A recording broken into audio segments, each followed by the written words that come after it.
पाकिस्तान में ऐसा क्या है कि अमेरिका और अन्य पश्चिम देश हर बार उसे बचा लेते हैं? इंटरनेशनल मॉनेटरी फंड यानी आईएमएफ द्वारा पाकिस्तान को $1 अरब से अधिक की सहायता ने इस प्रश्न को फिर से पैदा कर दिया है।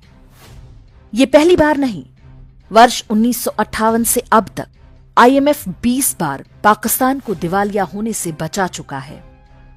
आईएमएफ कहने को संयुक्त राष्ट्रों की संस्था है, लेकिन वास्तव में वो अमेरिकी और यूरोपीय ईसाई शक्तियों की इच्छा पर चलती है। वर्ष 1999 में करगिल युद्ध के समय भी आईएमएफ ने पाकिस्तान को $1.56 अरब का लोन दिया था।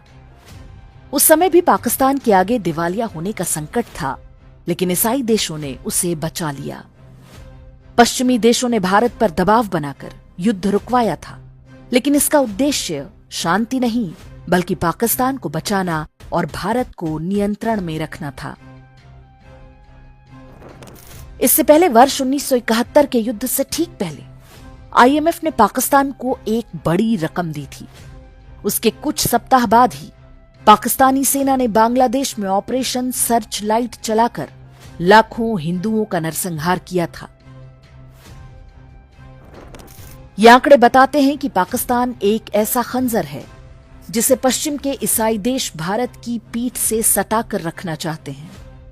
इस रणनीति के लक्षण भारत के बंटवारे और पाकिस्तान के निर्माण के समय से मिलने आरंभ हो जाते हैं। भारत की स्वतंत्रता के समय पश्चिमी चर्च का सबसे बड़ा मलाल यही था कि 200 वर्ष के शासन के बाद भी वे भारत के सभी लोगों को ईसाई नहीं बना पाए। स्वतंत्रता से पहले के मिशनरी दस्तावेजों में इस बात की चर्चा मिलती है।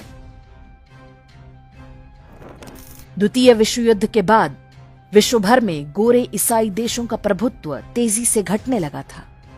रणनीतिक कारणों से उन्हें भारत जैसे उपनिवेशों को स्वतंत्र करना पड़ा था, लेकिन वे नहीं चाहते थे कि भारतीय उपमहाद्वीप के इस क्षेत्र पर उनकी पकड़ पूरी तरह समाप्त हो जाए।